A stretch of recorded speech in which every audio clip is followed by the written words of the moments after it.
سڵاو هاوڕێیانی خۆشەویست، ئەم کاتتان باش.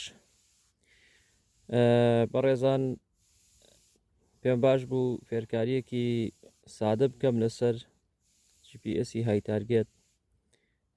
زۆرێک لە هاوڕێیان گلەیی ئەوەکەن کە بەیسەکەیان شەحنی زوودا ئەبەزێت، مەسەلەن بەرگەی 4 سەعات و نی بۆ 5 سەعات ئەگرێت. پێم باش بوو هۆکاری ئەوە ڕوونکەمەوە لەم ڤیددیۆیەدا. خۆشەویستان، بە نسبەتی GPS-ئەوە لای هەمووی معلومە کە ئیشی بەیس وەرگرتنی داتا و کۆڕێکشن و دواتر نردنی داتاکەیە. واتە بەیس شەحنێکی زیاتری پێویستە لە چاو ڕۆڤەرە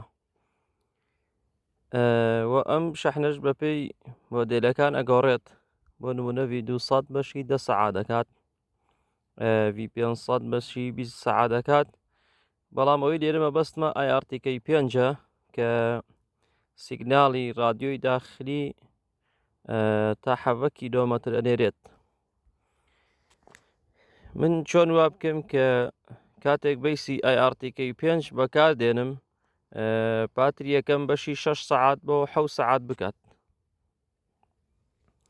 ئەویش دوای ئەوەی کە بەیسەکەمدا ئەمەزرێنم کۆنترۆل پۆینت و بەرزی و ئینیڤێشن ماسک لەگەڵ ئەوانە پڕەکەمەوە. دواتر ئەم بەشەکەمەوە لێراڵێ پاوەر، واتە پاتریەکەی 3 ئاستی هەیە لە 3 کیلۆمەتر بۆ 5 کیلۆمەتر. تۆ لەسەر نزمەکە دایەنیت، لە 5 بۆ 8 کیلۆمەتر لەسەر وەسەتەکە و لە 8 بۆ 7 کیلۆمەتر لەسەر بەرزەکەیە.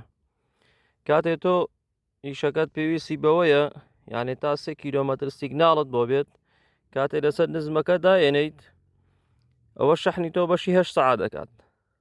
کاتێک لەسەر وەسەتەکە دانەی بەشی 6 سەعات دەکات. وەکەیتە بەرزەکە بەشی 4 سەعات بۆ 4 سەعات و نیوەکات. کەواتە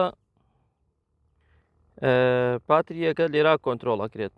خۆت و ماوەی ئیشکردنی پاتریەکەت لێرا ئەتوانی کۆنترۆڵی بکەیت. بە هیوای سوود، کاتێکی خۆش.